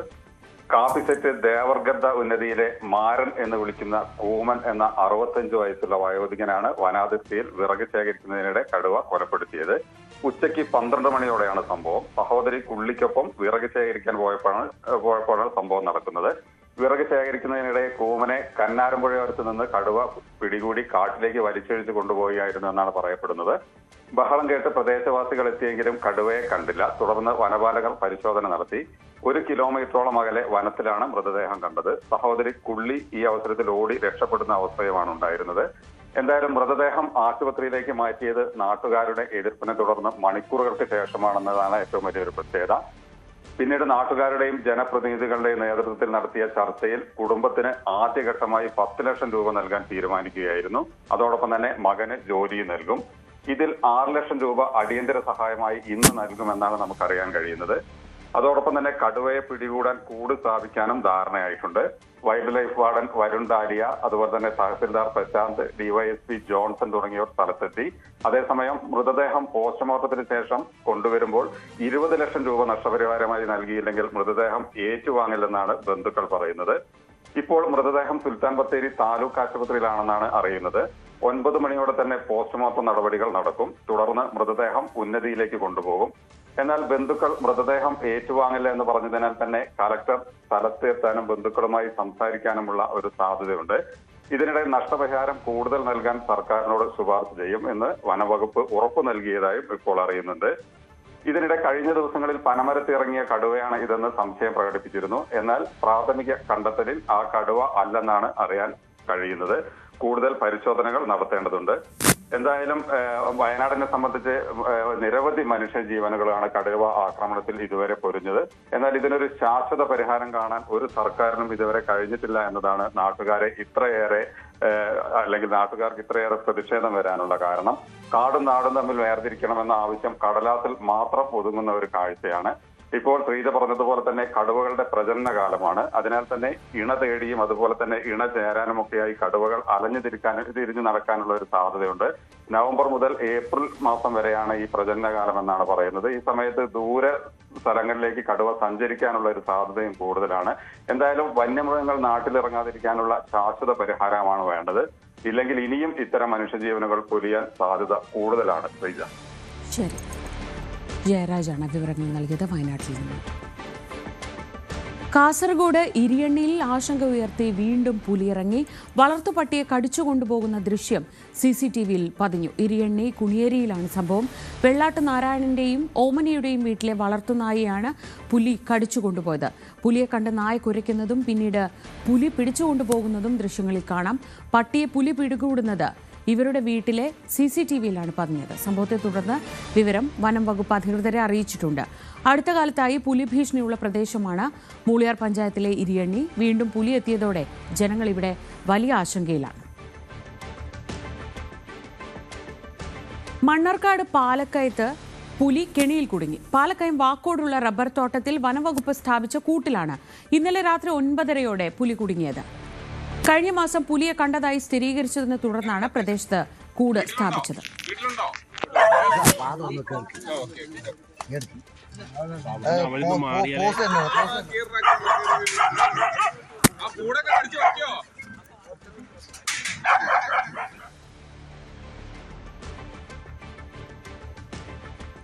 ശബരിമലയിൽ അവധി ദിവസങ്ങളായത് വലിയ തിരക്കാണ്. ഇന്നലെ 90,000-നടുത്ത് ആളുകൾ തീർത്ഥാടകർ മല കയറി എത്തി. രാവിലെയും തിരക്കുണ്ട്. ഇന്നു മുതൽ സന്നിധാനത്ത് കേരളീയ വിഭവങ്ങൾ ഉൾപ്പെടുന്ന അന്നദാനം വിതരണം ചെയ്യും. ഒന്നിടവിട്ട ദിവസങ്ങളിലാണ് വിതരണം. ദേവസ്വം ബോർഡ് മെമ്പർമാരുടെ എതിർപ്പ് നിലനിൽക്കെ തന്നെയാണ് പുതിയ സംവിധാനം നിലവിൽ വരുന്നത്. ജി ശ്രീജിത്ത് വിവരങ്ങളുമായി. ശ്രീജിത്ത്, എത്രയോ വർഷമായി പിന്തുടർന്നുകൊണ്ടിരുന്ന ഒരു ശീലമാണ് അവിടുത്തെ പുലാവൊക്കെ. അതൊക്കെ മാറി ഒന്നിടവിട്ട ദിവസങ്ങളിൽ സദ്യ കൊടുക്കാൻ തീരുമാനിച്ചിരിക്കുന്നു. പുതിയ പ്രസിഡന്റ് വന്ന ശേഷമുള്ളൊരു തീരുമാനമാണ്. അത് പ്രാബല്യത്തിൽ വരുന്നു. ഒപ്പം അവധി ദിവസങ്ങളിലെ തിരക്കും ഉണ്ടെന്ന് തോന്നുന്നു. ഇനിയിപ്പം വെക്കേഷനൊക്കെ ആകുമ്പോൾ കുറച്ചുകൂടെ തിരക്കാവുമായിരിക്കും അല്ലേ?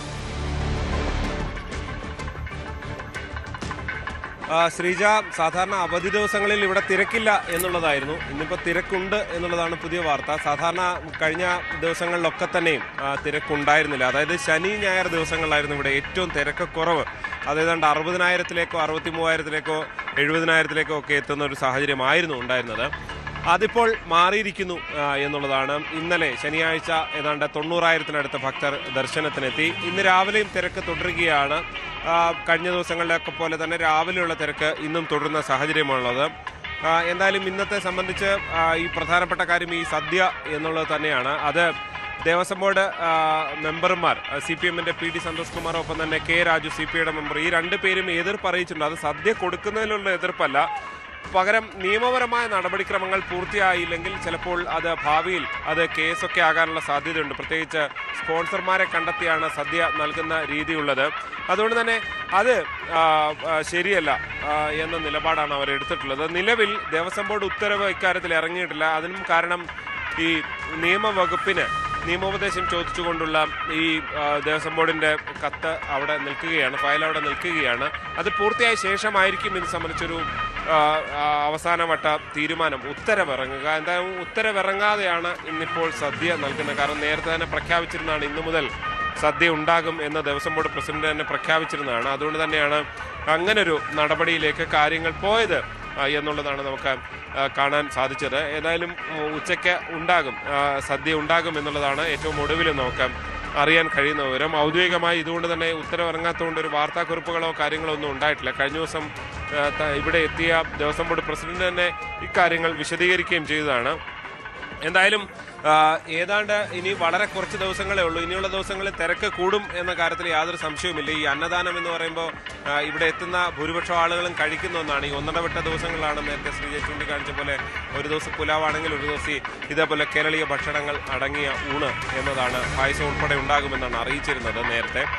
എന്തായാലും തിരക്ക് തുടരുന്നു. ഇനിയുള്ള ദിവസങ്ങൾ വളരെ കുറച്ച് ദിവസങ്ങളും 23-ാം തീയതി തങ്കേങ്കി ഘോഷയാത്ര ആറന്മുളയിൽ നിന്ന് പുറപ്പെടും. അതായത് പൂർണ്ണമായൊരു ഉത്സവാന്തരീക്ഷത്തിലേക്ക് ശബരിമല സന്നിധാനം മാറുകയാണ്. 26-നാണ് സന്നിധാനത്തേക്ക് തങ്കയങ്കി ഘോഷയാത്ര എത്തുക. 27 ഉച്ചയോടുകൂടിയാണ് മണ്ഡല പൂജ ഉണ്ടാകുക. ശ്രീജ. ശരി, ഈ ശ്രീജിത്താണ് വിവരങ്ങൾ നൽകിയത് ശബരിമല സന്നിധാനത്ത് നിന്ന്.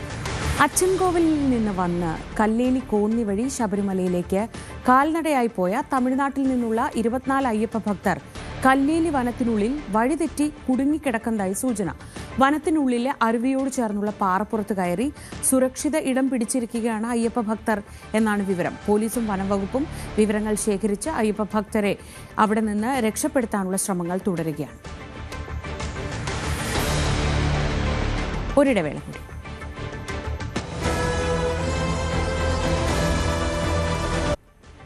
SIR-നെ ശക്തമായി ന്യായീകരിച്ച് പ്രധാനമന്ത്രി. SIR നടപ്പാക്കുന്നത് നുഴഞ്ഞുകയറ്റക്കാരെ തുരത്താനാണ്, ദേശദ്രോഹികൾ അനധികൃത കുടിയേറ്റക്കാരെ സംരക്ഷിക്കുകയാണെന്നും ആരോപണം.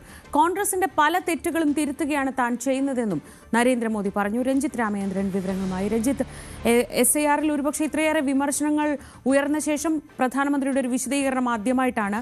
എന്തൊക്കെയാണ് ഇന്നലെ പ്രധാനമന്ത്രി പറഞ്ഞത്? 2 ദിവസത്തെ അസം സന്ദർശനത്തിനായി പ്രധാനമന്ത്രി അവിടെയുണ്ട്. ഇന്നലെ തുടങ്ങിയ സന്ദർശനം ഇന്നും തുടരും.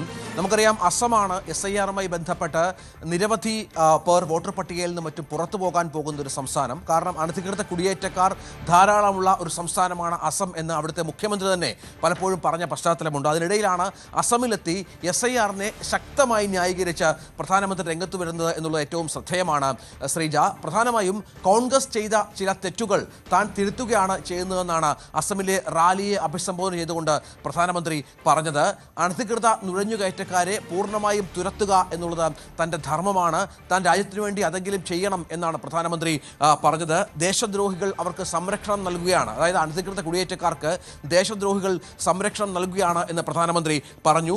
ഒപ്പം തെരഞ്ഞെടുപ്പ് കമ്മീഷന്റെ തീവ്ര വോട്ടർ പട്ടിക എന്ന് പറയുന്നത് നുഴഞ്ഞുകയറ്റക്കാരെ തുരത്താനാണ് എന്നായിരുന്നു പ്രധാനമന്ത്രിയുടെ വിശദീകരണം. മാർച്ച് ഏപ്രിൽ മാസങ്ങളിലാണ് അസമിൽ തെരഞ്ഞെടുപ്പ് നടക്കുക. ഇതിനിടയിൽ ഗുവാഹത്തിയിൽ അദ്ദേഹം പങ്കെടുക്കുന്ന പൊതുപരിപാടിയിൽ സംസാരിക്കവെയാണ് മോദി ഇക്കാര്യം പറഞ്ഞത്. പ്രതിപക്ഷത്തെ മോദി കടന്നാക്രമിക്കുകയായിരുന്നു. ഒപ്പം നമുക്കറിയാം കേരളം, തമിഴ്നാട്, പശ്ചിമബംഗാൾ, പുതുച്ചേരി എന്നിവിടങ്ങളിൽ അടുത്ത വർഷങ്ങളിൽ തെരഞ്ഞെടുപ്പ് നടക്കാനിരിക്കുകയാണ്. അവിടെയൊക്കെ തീവ്ര വോട്ടർ പട്ടിക പരിഷ്കരണവുമായി ബന്ധപ്പെട്ട നിരവധി പരാതികളും മറ്റും പ്രതിപക്ഷ കക്ഷികൾ ഉന്നയിച്ച ഒരു പശ്ചാത്തലം കൂടിയുണ്ട്. ഇടതുപക്ഷവും കോൺഗ്രസും ഒക്കെ ഇതിനെതിരെ രംഗത്ത് വരുന്ന സാഹചര്യമൊക്കെയുണ്ട്. ഇത് നമുക്കറിയാം സുപ്രീം കോടതിയുടെ പരിഗണനയിലാണ് ഈ വിഷയം എന്നുള്ളതും. അസമിൽ ജനുവരി 1 മുതൽ സ്പെഷ്യൽ റിവിഷൻ നിശ്ചയിച്ച ഒരു പശ്ചാത്തലം കൂടി ഇതിനോട് ചേർത്ത് വെക്കണം. ഇവിടെയാണ് ഈ പ്രക്രിയയുമായി ബന്ധപ്പെട്ടുള്ള ന്യായീകരണം പ്രധാനമന്ത്രിയുടെ ഭാഗത്തുനിന്ന് ഉണ്ടാകുന്നത്. രാജ്യസുരക്ഷയ്ക്കും തെരഞ്ഞെടുപ്പുകളുടെ സമഗ്രത സംരക്ഷിക്കുന്നതിനും SIR അനിവാര്യമാണ് എന്ന് പ്രധാനമന്ത്രി പറഞ്ഞു വെക്കുകയാണ്. അതിർത്തി കടന്നുള്ള നുഴഞ്ഞുകയറ്റം തടയാൻ കേന്ദ്രം ശക്തമായ നടപടികൾ സ്വീകരിക്കുന്നുണ്ട്. ഇതിനകം തന്നെ നുഴഞ്ഞു കയറിയവരെ പുറത്താക്കുക എന്നുള്ളതാണ് രാജ്യ താൽപ്പര്യത്തിന് വേണ്ടത് എന്ന് പ്രധാനമന്ത്രി പറഞ്ഞു വെക്കുന്ന പശ്ചാത്തലം ഉണ്ട്. അസമിൽ വനഭൂമി പോലും ഇത്തരം നുഴഞ്ഞുകയറ്റക്കാർ കയ്യേറുന്ന പശ്ചാത്തലമുണ്ടായി. അത് അവിടുത്തെ ആഭ്യന്തര സുരക്ഷയ്ക്ക് വലിയ ഭീഷണി ഇപ്പോഴും ഉയർത്തുന്ന സാഹചര്യമുണ്ട്. സാംസ്കാരിക സ്വത്വത്തിനും അത് ഭീഷണി ഉയർത്തുന്നുണ്ട് എന്ന് പ്രധാനമന്ത്രി പറഞ്ഞു വെക്കുകയാണ്. അത്തരം രാഷ്ട്രീയ പാർട്ടികളുടെ, നേരത്തെ അസമും ഇന്ത്യയും മറ്റും ഭരിച്ച രാഷ്ട്രീയ പാർട്ടികളുടെ നയങ്ങളാണ് ഇത്തരം കുടിയേറ്റക്കാരെ പ്രോത്സാഹിപ്പിച്ചത് എന്ന് പ്രധാനമന്ത്രി തുറന്ന് പറയുന്ന പശ്ചാത്തലമുണ്ട്. ഒപ്പം കോൺഗ്രസിനെതിരെ അതിശക്തമായ വിമർശനം ഉയർത്തി. കോൺഗ്രസിൻ്റെ ഭരണകാലത്തുടനീളം അസമിലെ വികസനം പൂർണ്ണമായും സ്തംഭിച്ചു എന്നുള്ളതാണ് ഏറ്റവും പ്രധാനപ്പെട്ട കാര്യം. അത്തരത്തിൽ പ്രധാനമന്ത്രിയുടെ ഈ ന്യായീകരണം SIR സംബന്ധിച്ച് പുതിയ ചർച്ചകൾക്ക് കൂടി തുടക്കമിടുന്നു എന്നതും പ്രധാനപ്പെട്ട പ്രത്യേകതയാണ് എന്നുള്ളതാണ്. കോൺഗ്രസ് ഇത്തരം വാക്കുകളെ വിമർശിച്ച് രംഗത്ത് വന്നൊരു പശ്ചാത്തലം കൂടി ഇപ്പോൾ ഉണ്ടായിട്ടുണ്ട്. നേരത്തെ നമുക്കറിയാം ഈ SIRമായി ബന്ധപ്പെട്ട് കേന്ദ്രം അതിശക്തമായ നടപടികളുമായി മുന്നോട്ട് പോവുകയാണ്. സുപ്രീം കോടതിയുടെ ഒരു പരിധിവരെയുള്ള പിന്തുണയും ഇക്കാര്യത്തിലുണ്ട്. ഇതിനിടയിലാണ് അസം പോലെ വളരെ പ്രധാനപ്പെട്ട പ്രത്യേകതയുള്ള ഒരു സംസ്ഥാനത്ത് SIR ന്യായീകരിച്ച് പ്രധാനമന്ത്രി രംഗത്ത് വരുന്നത് എന്നതും ശ്രദ്ധേയമാണ്. ശ്രീജ, രഞ്ജിത്ത് രാമചന്ദ്രനാണ് വിവരങ്ങൾ നൽകിയത്. ന്യൂസ് ഡെസ്കിൽ നിന്ന്. പാക് മുൻ പ്രധാനമന്ത്രിക്ക് വീണ്ടും തടവ് ശിക്ഷ വിധിച്ച കോടതി. സൗദി കിരീടാവകാശി നൽകിയ സമ്മാനങ്ങൾ വിൽപ്പന നടത്തിയ കേസിൽ 17 വർഷത്തെ തടവാണ് കോടതി വിധിച്ചിരിക്കുന്നത്. ഭാര്യ ബുഷ്ര ബീബിക്കും കോടതി ഇതേ ശിക്ഷ വിധിച്ചിരിക്കുന്നു. മറ്റ് രാജ്യങ്ങളിൽ നിന്ന് ലഭിച്ച അമൂല്യ വസ്തുക്കൾ വിൽപ്പന നടത്തിയ കേസിൽ നിലവിൽ അഴിയെണ്ണുമ്പോഴാണ് അടുത്ത നടപടി. അജയ് സുധാ ബിജു വിവരങ്ങളുമായി. അജയ്, ഇമ്രാൻഖാന് നിലവിൽ തന്നെ ജയിലിൽ കഴിയാൻ ആവശ്യത്തിനുള്ള ശിക്ഷ വിധിച്ചിട്ടുണ്ട്. അതിനു പുറമെയാണ് ഇപ്പോൾ ഒരു 17 വർഷത്തെ ശിക്ഷ കൂടി ഇപ്പോൾ വിധിച്ചിരിക്കുന്നത്. ശ്രീജ, ഈ ഇമ്രാൻഖാൻ്റെ ജയിൽവാസം അതൊരു എടുത്തു പറയേണ്ട ഒരു സംഗതി തന്നെയാണ്. കാര്യം അദ്ദേഹം പല കേസുകളിലും അദ്ദേഹത്തെ കോടതി കുറ്റവിമുക്തനാക്കുമ്പോൾ മറ്റേതെങ്കിലും കേസ് ചുമത്തി അദ്ദേഹത്തിന് കൂടുതൽ വർഷം കൂടി ശിക്ഷ വിധിക്കുന്ന ഒരു നടപടിയാണ് പല സമയങ്ങളിലായി പാകിസ്ഥാൻ സർക്കാർ സ്വീകരിച്ചു വരുന്നത്.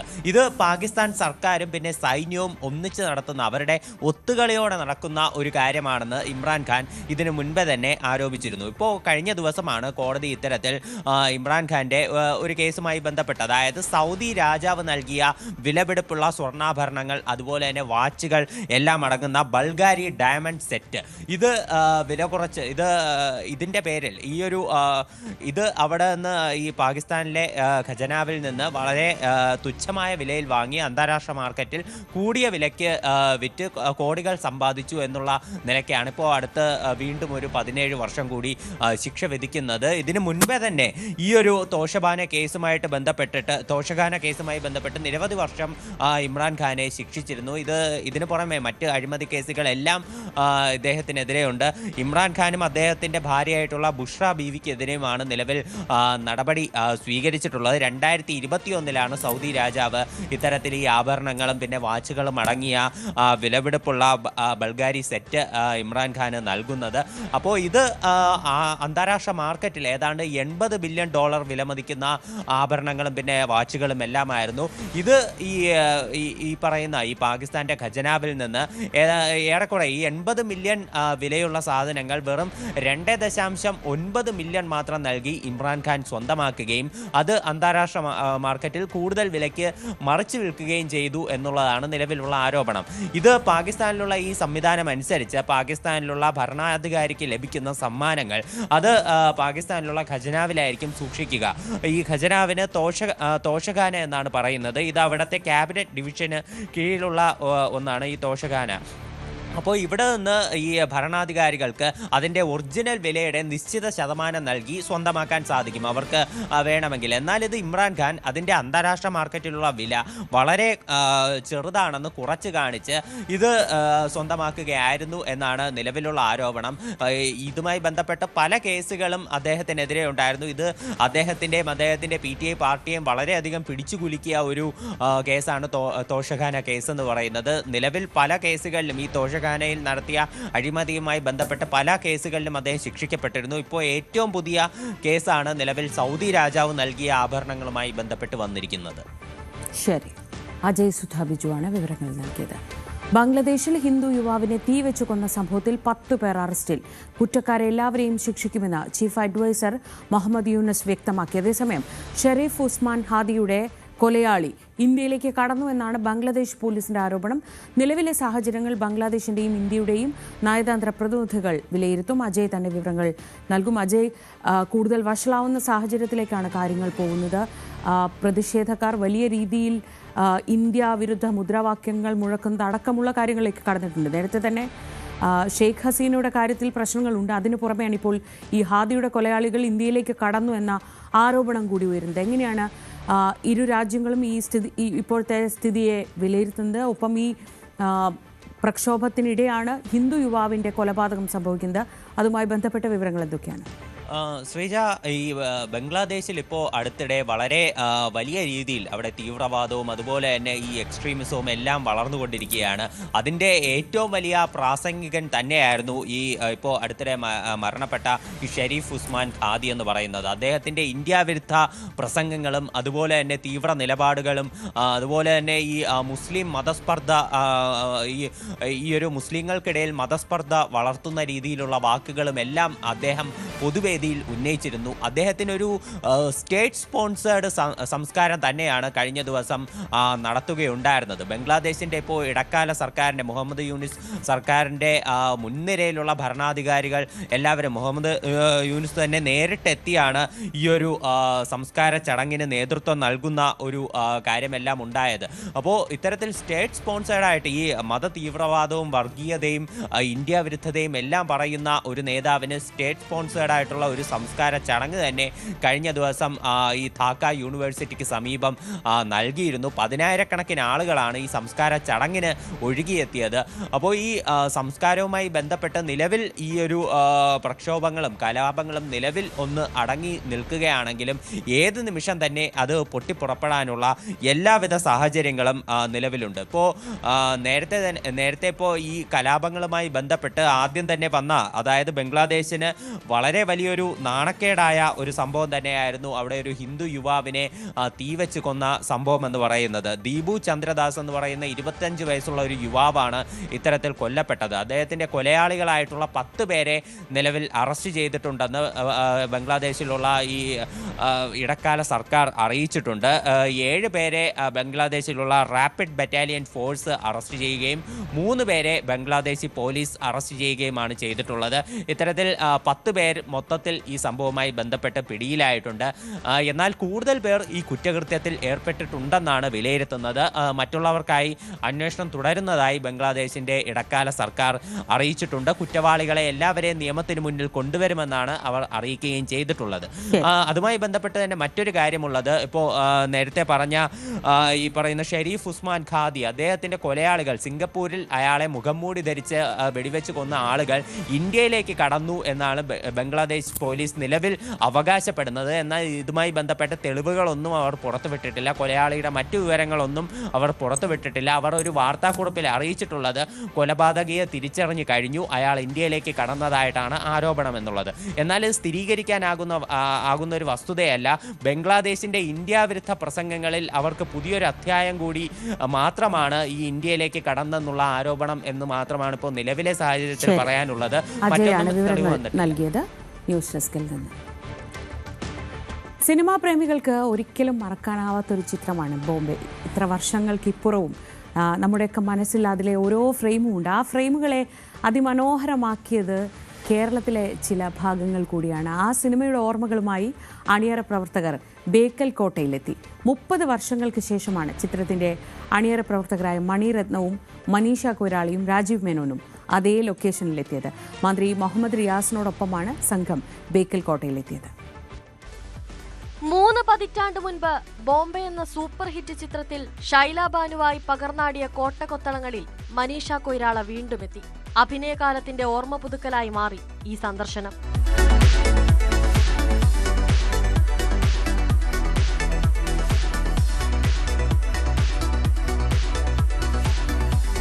ആയിരത്തി 1995 പുറത്തിറങ്ങിയ ചിത്രത്തിന്റെ സംവിധായകനും രചയിതാവുമായ മണിരത്നവും ഛായാഗ്രാഹകൻ രാജീവ് മേനോനും 30 വർഷത്തിനു ശേഷം വീണ്ടും അതേ ലൊക്കേഷനിലെത്തിയപ്പോൾ വേറിട്ട അനുഭവമായി മാറി.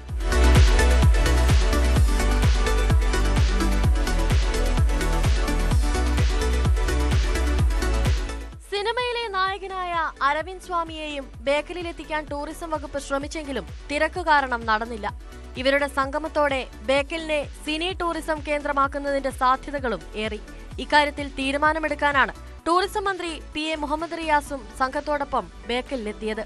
ബേക്കൽ കോട്ടയ്ക്ക് പുറമെ തളങ്കരയിലും ബോംബെ സിനിമയുടെ ചിത്രീകരണം നടന്നിരുന്നു. ബോംബെ പോലെ ഉറുമി, മായാനദി, മധുര നൊമ്പരക്കാറ്റ്, പ്രണയവിലാസം തുടങ്ങിയ ഹിറ്റ് സിനിമകളിലെ രംഗങ്ങളും ബേക്കലിൽ ചിത്രീകരിച്ചിരുന്നു. മലയാളം, കന്നഡ, തമിഴ്, ഹിന്ദി, മറാത്തി, തുളു ഭാഷകളിലായി 100ഓളം സിനിമകളും ബേക്കൽ കോട്ട പശ്ചാത്തലമായി ചിത്രീകരിച്ചിരുന്നു. 30 വർഷത്തിനു ശേഷം ചിത്രത്തിന്റെ അണിയറ പ്രവർത്തകരുടെ സന്ദർശനത്തിലൂടെ ഇന്ത്യൻ സിനിമയുടെ സാംസ്കാരിക ഭൂപടത്തിൽ ആഴത്തിൽ പതിഞ്ഞ ബോംബെയുടെ 3 പതിറ്റാണ്ടുകളുടെ സഞ്ചാരം ബേക്കൽ കോട്ട വഴി ഓർമ്മിക്കാൻ അവസരമായി മാറി. ന്യൂസ് 18 കാസർഗോഡ്.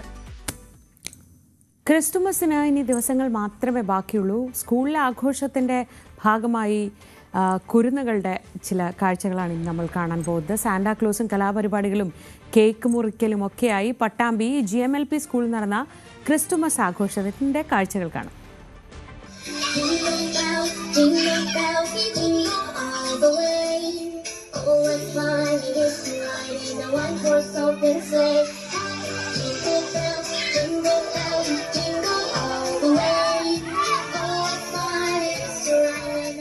ചുവപ്പ് വസ്ത്രവും തൊപ്പിയും അണിഞ്ഞ കുരുന്നുകൾ, കൂടെ സാന്താക്ലോസും.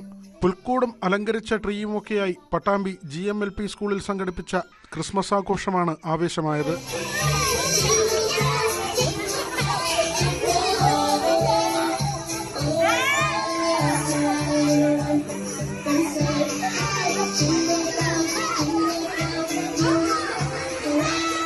പ്രധാനാധ്യാപിക രേഖ ക്രിസ്മസ് സന്ദേശവും ആശംസകളും നൽകി. തുടർന്ന് PTA പ്രസിഡന്റ് മൻസൂർ കേക്ക് മുറിച്ചു. അധ്യാപകർ, PTA ഭാരവാഹികൾ, പൂർവ്വ വിദ്യാർത്ഥികൾ തുടങ്ങിയവർ പങ്കെടുത്തു. ന്യൂസ് 18 പട്ടാമ്പി. ദേശീയ താരങ്ങളെ വാർത്തെടുത്ത വയനാട് കുപ്പാടിയിലെ കടമാഞ്ചിറ ഇന്ന് നാശത്തിന്റെ വക്കിലാണ്. ഏഷ്യൻ ഗെയിംസ് താരം ബിജി വർഗീസ് ഉൾപ്പെടെയുള്ളവർ നീന്തിക്കയറിയ ഈ കളരി ഇന്ന് അവഗണന കൊണ്ട് ശ്വാസം മുട്ടുകയാണ്. സംസ്ഥാന മത്സരങ്ങൾക്കടക്കം വേദിയായി ചിറ സാമൂഹ്യ വിരുദ്ധർ താവളമാക്കി മാറ്റിയിരിക്കുന്നു.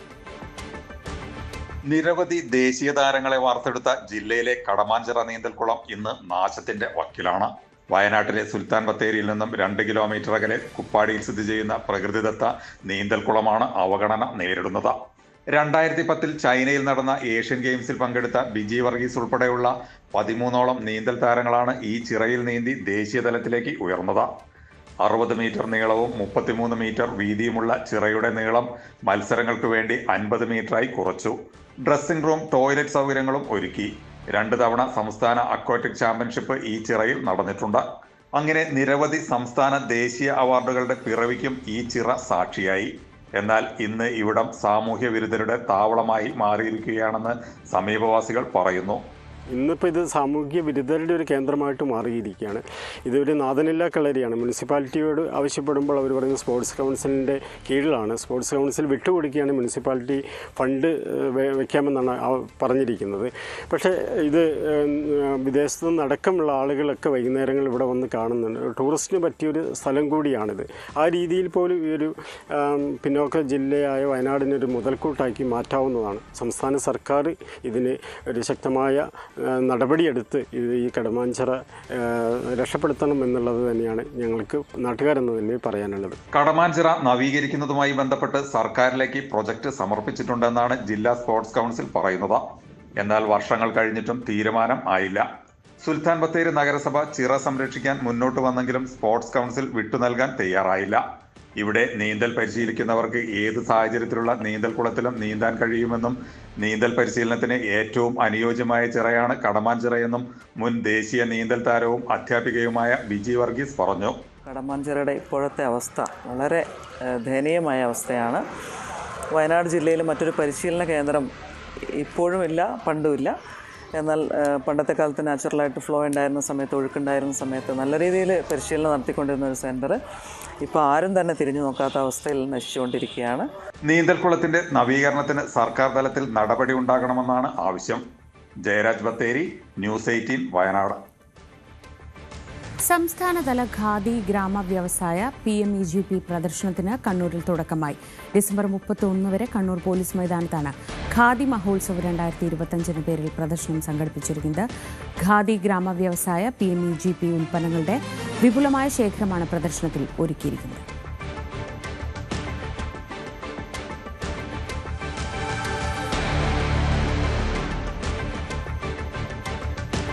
ശ്രീനാരായണ ഗുരുവിന്റെ ആദ്യകാല പരിചാരകനായ പരമുതന്ത്രിയുടെ മകൾ എൽ നളിനി അന്തരിച്ചു. 98 വയസ്സായിരുന്നു. വാർദ്ധക്യ സഹജമായ അസുഖങ്ങളാൽ കുറച്ചുനാളായി കിടപ്പായിരുന്നു.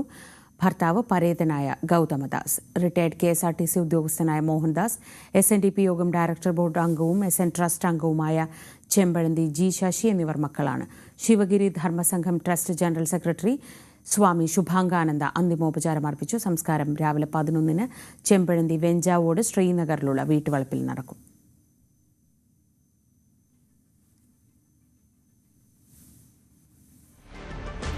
ഇംഗ്ലീഷ് പ്രീമിയർ ലീഗിൽ ആഴ്സണലിനും മാഞ്ചസ്റ്റർ സിറ്റിക്കും ലീഡ്സ് യുണൈറ്റഡിനും ജയം.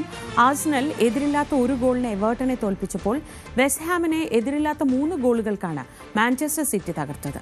ക്രിസ്റ്റൽ പാലസിനെതിരെ 1-4 ഗോളുകൾക്കാണ് ലീഡ്സ് യുണൈറ്റഡിന്റെ ജയം. ജയത്തോടെ ആഴ്സണൽ വീണ്ടും പോയിന്റ് പട്ടികയിൽ ഒന്നാമതെത്തി.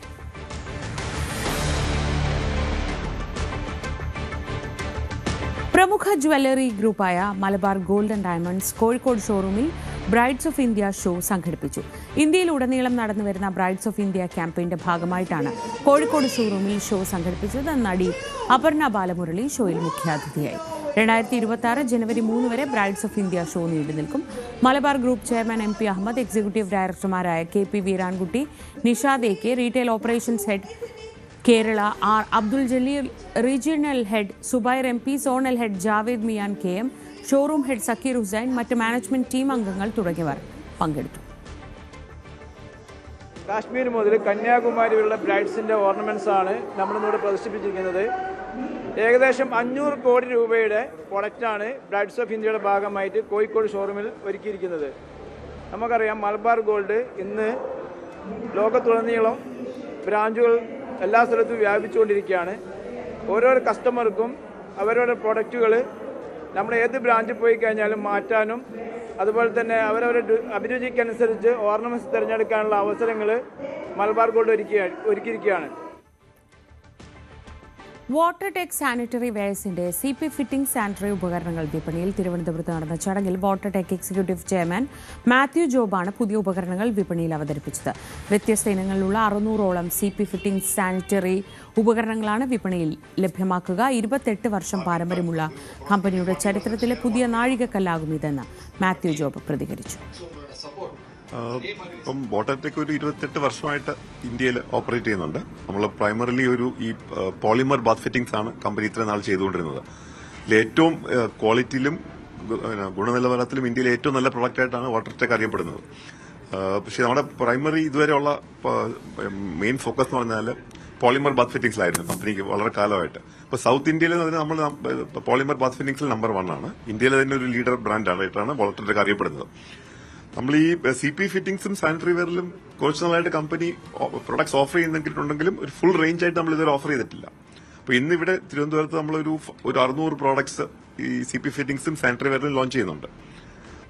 ഇനി സ്പെഷ്യൽ ഡേ വിഷിലേക്കാണ്. ഇന്നത്തെ ദിവസം വളരെ സ്പെഷ്യലായ രണ്ടുപേർക്കുള്ള ആശംസകൾ. വെഞ്ഞാറമൂട് സ്വദേശികളായ നന്ദനയുടെയും നിധീഷിന്റെയും വിവാഹമാണിന്ന്. ഇരുവർക്കും ഹൃദയം നിറഞ്ഞ വിവാഹ ദിനാശംസകൾ.